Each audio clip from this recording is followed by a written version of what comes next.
everybody. This is Ben Baxter with Accent Software, bringing you another quick tip on Business Central and specifically on how it handles different sales transactions to suggest different planning options. So it's a little look into some of the planning capabilities within the software.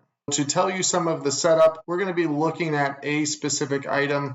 You can do planning, obviously, for all of your items, but for this purpose of the demonstration, we're going to look at one item, and it is my FG7000. And what we're going to do is we're going to look into this quantity on hand of 30 by looking at our item availability by location. So I have multiple locations in my system. They each have their own planning parameters set up, but we're going to look at 4 of them today. You can see in my inventory numbers, the 30 is made up of 15 in my main warehouse and 15 in my yellow warehouse. Both of those locations are stock reorder policies. One is a fixed reorder, so when we fall below 10 in this location, which we're currently a projected balance of 13, we will suggest an order for 100. So we're going to look at that one today. And then we have a projected balance of 8 for this location. When it falls below 10, we get a suggestion to take it up to the maximum inventory, so a space-constrained location. We will look at that one today as well. The other locations that we're going to look at are east and west. And if we push our view of the item availability, we're going to push it out to the end of the year where some of these orders hit. And so we have a negative balance of 13. That's made up of, I think, 2 sales orders. And I could drill into it and look at it, but we'll see it on the planning side. And then the west location is a lot for lot planning.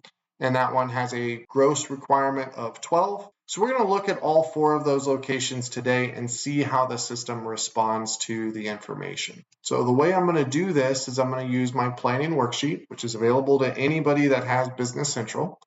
And I'm going to calculate a regenerative plan. Now we're going to go ahead and restrict this to the month of November. So from my work date, which is back in April of 24, to the end of November of 24. And I am filtered to my item 7000, but that's it. There's no location filters or anything else.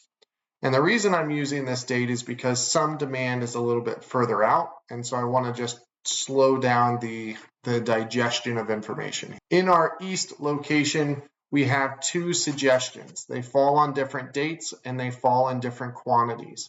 This location, the east location, is using an order policy. So this is where the system does a 1-to-1 supply and demand.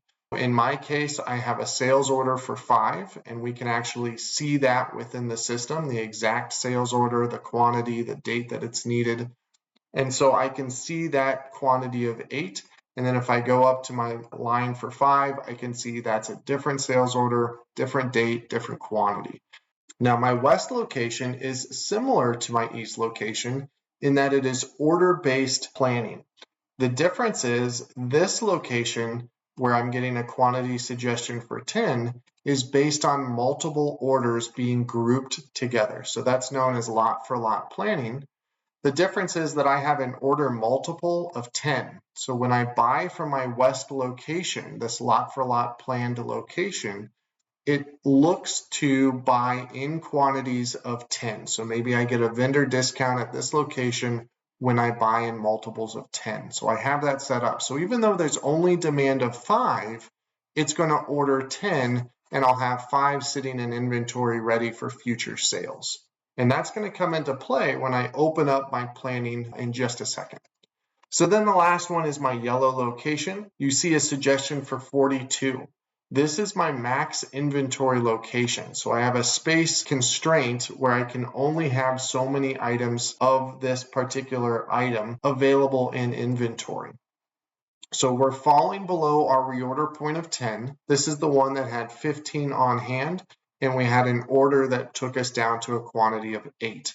And so the difference between 50 and 8 is 42 pieces. So that fills us up to our maximum inventory. And you can actually see that it tells you it's the max inventory.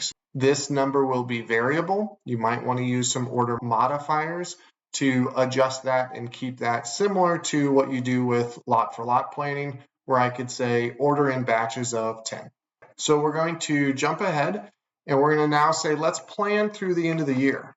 Okay, so now we're going to go 12/31/24, where I have some additional demand out in December. And we'll see that the West location gets an additional line. And so this line with a date now of 12/2, if we look at order tracking, it says a quantity of 2. Now this sales order is for a quantity of 7. But what is happening is, if you remember, we had 5 left over in inventory. So it's consuming those 5, and then it needs 2 additional that are unavailable at this point. Now, because of that, we're going to order 10, because remember, we get a vendor discount if we order in packs of 10.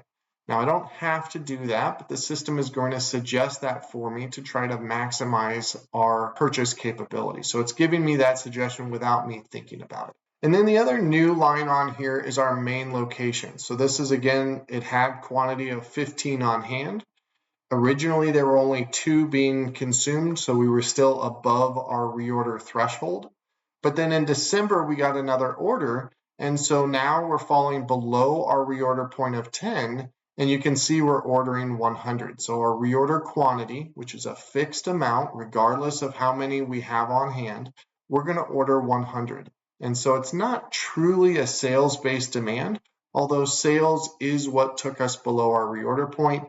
This is really a stock policy. Same thing with the max inventory. It's a stock policy. It may be impacted by sales, but it's not driven because of sales. Where my West location and East location, there is no stock. It is planning based on the demand from sales only.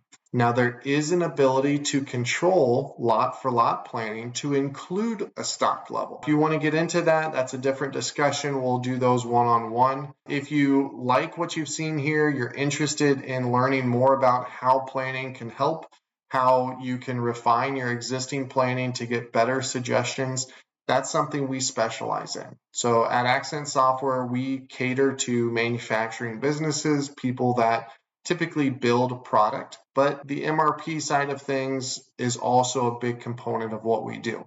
So if that's something you're interested in, by all means, reach out to us. We're going to have our email and our phone number up on the screen. So by all means, reach out to us, and we'd love to have that conversation with you.